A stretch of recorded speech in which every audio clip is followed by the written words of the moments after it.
So let's do exactly that. And we're going to start off by talking about Steve Angeli.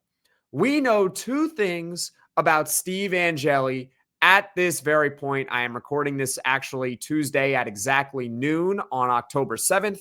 We know that Steve Angeli is a good quarterback. That's awesome. And we know that he will not return for the remainder of the 2025 season because he suffered a torn Achilles late in the third quarter against Clemson. Of course, just an awful injury, and we wish him nothing but the best in his recovery.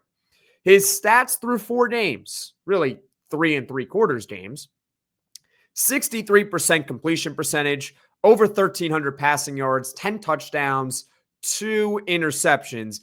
Outside of a rough 3.5 quarters against UConn, I think Steve Angeli was awesome for Syracuse this year. He has a case to be Syracuse's MVP, and he did not even complete 4 games.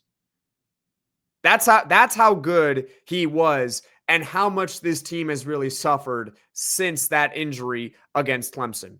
Now, we also know that Steve Angeli did have surgery to repair the torn Achilles, and according to Steve Angeli himself and multiple reports out there, it seems like the surgery went pretty well for the quarterback of Syracuse. And the Orange, according to multiple reports out there, they are targeting a spring return for Steve Angeli. That is possible. One example that comes to mind off the top of my head, I know it's not college, it's the NFL, but Cam Akers returned in the same year.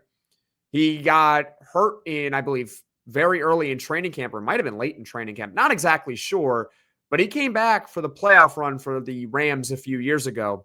That was only about 5 to 6 months of recovery from that torn Achilles that he suffered. So targeting a spring return for Steve Angeli in this day and age with the technology nowadays is very possible. And that is an optimistic sign for all of us as Syracuse fans. And of course, for Steve Angeli himself personally, I'm sure it's killing him that he cannot be on the field right now for this team, because we know that he can help this team win games. Obviously, he really does influence them. He was the starting quarterback for a reason, right? What else do we know about right now? We know that Rickie Collins, it's only been 2 games, but we know that Rickie Collins is not very good. There is a reason why Fran Brown went out and got Steve Angeli in the spring transfer portal window, which has been documented plenty of times here now on Locked On Syracuse. So I don't want to go too much in the short term here, but I may have mentioned this when I originally brought up this idea of talking about the long-term answer at quarterback for Syracuse, about how I was really hoping that Rickie Collins was going to be fantastic in these 2 games, or at minimum, he was going to be pretty good, and that you could see hope and that you could see future for the rest of the season for 6 games. I was really, really hoping that he was going to do well, and that ultimately the Orange would have a very difficult decision to make for the 2026 starting quarterback. Rickie Collins plays well. Should they just give it to him for 2026? Or do they give the job back to Steve Angeli? That's what I like to call a really good problem to have, because you have 2 highly capable quarterbacks on your roster, and you really can't go wrong with either decision.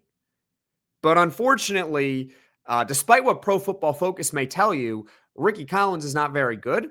And so at this point in time right now, granted, it's only been 2 games, he does technically have time to turn it around.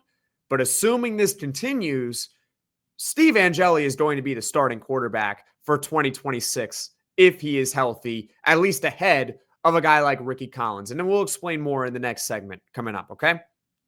But number 3 of what we know right now about Syracuse's quarterback room is beyond just Steve Angeli and Rickie Collins. There are plenty of quarterback prospects that are waiting in the wings for their opportunity. Keep in mind, 3 kids, 3 are behind Rickie Collins. You got a redshirt freshman in Jakhari Williams. You have currently the backup in Luke Carney.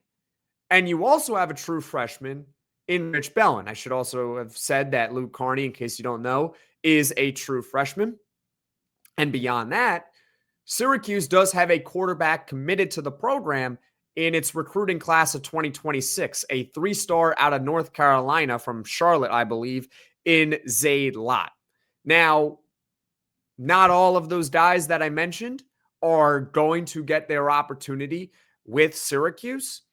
And I would say in the non-portal era, this would be awesome because they would have a lot of quarterbacks that would be developing, figuring out how to play college football before truly being thrown into the fire. Some of them would still probably not get an opportunity.